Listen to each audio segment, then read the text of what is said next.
Hello everybody. June math class में आपका स्वागत है।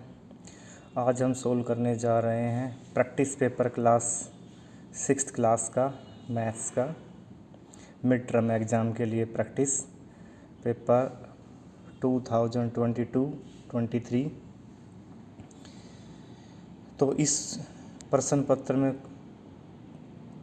3 सेक्शन होंगे, section A, section B, section C. Section A के अंदर 18 प्रश्न होंगे जो कि ऑब्जेक्टिव टाइप होंगे।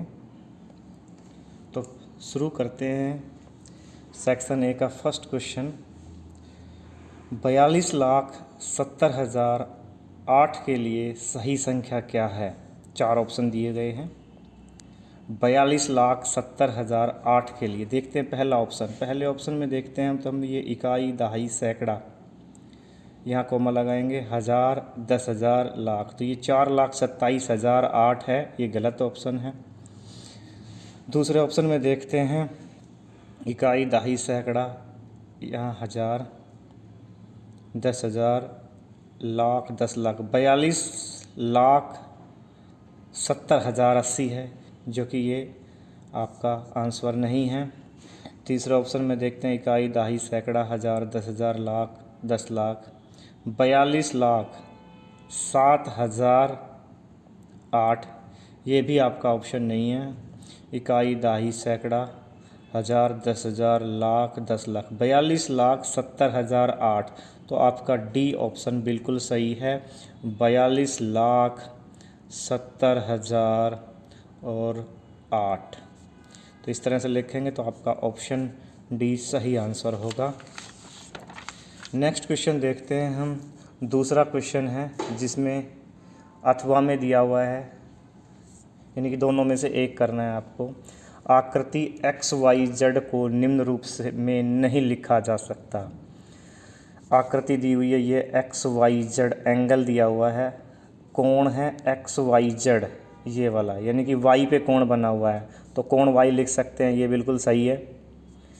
Z X Y, Z X, X यहाँ पे है तो ये एक्स एंगल नहीं है, ये तो वाई एंगल है, तो आप ये नहीं लिख सकते।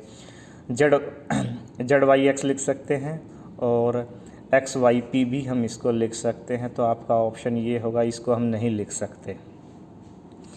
अगला इसी का अथवा में है कि एक वृत्त दिया हुआ है, इस वृत्त का व्यास पूछा है, डायमीटर, यानी कि वृत्त का व्यास क्या है। तो वृत्त का व्यास क्या होता है? जो केंद्र से जो सीधी रेखा निकलती है, यानी कि ए बी जो है यहाँ पे क्या है, वृत्त का व्यास है। तो ए बी आंसर सही होगा इसका। तो दोनों में से एक करना। अगला क्वेश्चन है थर्ड क्वेश्चन, इसके अंदर भी हमारे पास 2 अथवा में दिया हुआ है, दोनों में से एक करना है। फिर भी हम देखते हैं, दोनों की प्रैक्टिस करते हैं। जब एक ऋणात्मक पूर्णांक दूसरे ऋणात्मक पूर्णांक से घटाया जाता है तो परिणाम का चिन्ह क्या होता है? तो देखिए यहाँ पे सदैव ऋणात्मक लिखा हुआ है, सदैव धनात्मक। पूर्णांकों के संख्यात्मक मान पर निर्भर करता है, कभी ऋणात्मक नहीं होता, ये लिखा हुआ। जब एक ऋणात्मक पूर्णांक, यानी एक घटा की संख्या एक घटा का पूर्णांक है और दूसरा भी ऋणात्मक, यानी कि दूसरा भी घटा का पूर्णांक है, तो उसमें से घटाया जाता है, 2 ऋणात्मक पूर्णांकों को आपस में घटाया जाता है, तो ये पूर्णांकों के संख्यात्मक मान पर निर्भर करता है कि उसका मान क्या होगा। तो इसका राइट आंसर है सी। इसका अथवा पार्ट देखते हैं। जब एक पूर्णांक स्वयं में जोड़ा जाता है तो योग पूर्णांक से बड़ा होता है। तो ये इस कह रहा सदैव सत्य होता है, ऐसा कभी सत्य नहीं होता। केवल तभी सत्य होता है जब पूर्णांक धनात्मक हो। बिल्कुल सही है, जब केवल तभी सत्य होता है जब 2 धनात्मक पूर्णांकों को जोड़ेंगे तो उनका योग जो है पूर्णांकों से बड़ा होता है। तो ये सही आंसर है आपका। फोर्थ क्वेश्चन देखते हैं, इसमें भी अथवा दिया हुआ है। पहला, यदि 7 अंकों की सबसे बड़ी संख्या में 1 जोड़ा जाता है तो वह किसके बराबर होती है? तो 7 अंकों की सबसे बड़ी संख्या क्या होगी? देखिए हम 7 बार सबसे बड़ा अंक लिखेंगे, यानी कि 9, सबसे बड़ा अंक 9 होता है। 1 बार 2, 3, 4, 5, 6, 7, यानी कि हमारे पास क्या आया? 99,99,999। 7 अंकों की सबसे बड़ी संख्या, अगर इसमें हम 1 जोड़ देते हैं तो देखिए ये क्या बन जाएगी। 9 में 1 जोड़ेंगे 10 हासिल, 10 फिर 10, फिर 10, फिर 10, फिर 10 और 10, यानी कि 8 अंकों की सबसे छोटी संख्या बन गई। 7 अंकों की सबसे बड़ी संख्या में अगर 1 जोड़ा जाएगा तो 8 अंकों की सबसे छोटी संख्या बन गई, यानी कि 99 लाख था, 99,99,999, 1 जोड़ेंगे तो 99 लाख के बाद में क्या आता है, करोड़ आता है। तो 1 करोड़ आपका आंसर आ गया है इसका। अगला क्वेश्चन है, अंतर्राष्ट्रीय संख्या पद्धति में संख्या को उपयुक्त स्थान पर अल्प विराम लगाकर निम्न रूप में लिखेंगे। तो इसको इंटरनेशनल सिस्टम में लिखना है। तो इंटरनेशनल सिस्टम का तरीका क्या होता है कि हम राइट हैंड की तरफ से 3-3 अंकों के बाद कोमा लगाएंगे। तो 1 2 3 यहाँ पे कोमा लगाएंगे, फिर 1 2 3 यहाँ कोमा लगाएंगे, यानी कि हमारे पास ये आ गया।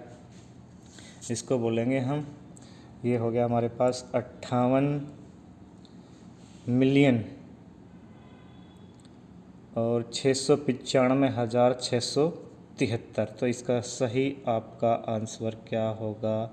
आपका सही आंसर ये है जिसमें पीछे से 3-3 अंकों के बाद कोमा लगी हुई है। अगला प्रश्न है कि -10 और -15 के बीच स्थित सबसे बड़ा पूर्णांक, -10 और -15 के बीच स्थित सबसे बड़ा पूर्णांक क्या है? तो -10 और देखिए -10 इधर होता है, फिर -11 आता है, फिर -12 आता है, फिर -13 आता है, फिर -14 आता है, फिर -15। तो इसके बीच में और इसके बीच में सबसे बड़ा पूर्णांक क्या है? इन दोनों के बीच में जो है, तो बड़ा तो इधर चलता है, तो सबसे बड़ा पूर्णांक है -11। इनके बीच में बड़ा पूर्णांक -11 है। अगला प्रश्न है -1 का पूर्ववर्ती पूर्णांक, यानी कि प्रीडिसेसर, यानी कि -1 से पहले क्या आता है? तो -1 से पहले आता है -2। -1 इधर आता है, फिर उससे पहले -2 होता है। ठीक पहले की बात हुई है यहाँ पे। तो -2 होता है उससे पहले, तो आपका आंसर होगा -2। अगला क्वेश्चन देखते हैं। 6 क्वेश्चन हो गए हैं। 7वां क्वेश्चन देखते हैं कि दी गई आकृति में BC क्या है? देखिए BC, B पे यानी कि यहाँ डॉट है, तो B से गई, ये क्या है? इसको क्या बोलते हैं हम? किरण बोलते हैं। तो सही आंसर क्या है? एक किरण है। रेखाखंड नहीं है, रेखाखंड में दोनों एंड पॉइंट होते हैं, रेखा में दोनों एंड पॉइंट नहीं होते, कोण ये है नहीं, तो एक किरण है ये। अगला प्रश्न देखते हैं, प्रश्न नंबर 8। निम्न में से किस पूर्णांक युग्म में पहला पूर्णांक संख्या रेखा पर और दूसरे पूर्णांक के बाईं ओर होगा, यानी कि लेफ्ट में? In which the following pair of integers the first integer is on the left of the other integer? पहला लेफ्ट में होगा, दूसरा राइट में। तो पहला ये लेफ्ट में नहीं होगा, ये तो राइट में होता है। -10 इधर राइट में जाएगा, ये लेफ्ट में होगा और ये होगा राइट में। ये बिल्कुल सही है। -5 इधर आएगा, फिर -4 आएगा, फिर -3। तो ये लेफ्ट में है और ये राइट में। तो राइट आंसर है आपका B। यहाँ पे 8 प्रश्न हो गए हैं। इसके बाद हमारे पास है केस स्टडी के सेकंड क्वेश्चन है हमारा। सेकंड क्वेश्चन में हमारे पास 5 पार्ट है। ये केस स्टडी का क्वेश्चन है, यानी कि हमारे पास ये दिया हुआ है, एक चित्र दिया हुआ है, इस पर आधारित इन 5 प्रश्नों के उत्तर देने हैं। प्रश्न क्या है कि एक बस में अपनी यात्रा प्रारंभ की और 50 किलोमीटर प्रति घंटे की चाल से विभिन्न स्थानों पर पहुंची। इस यात्रा को चित्र से दर्शाया गया है। ये चित्र है।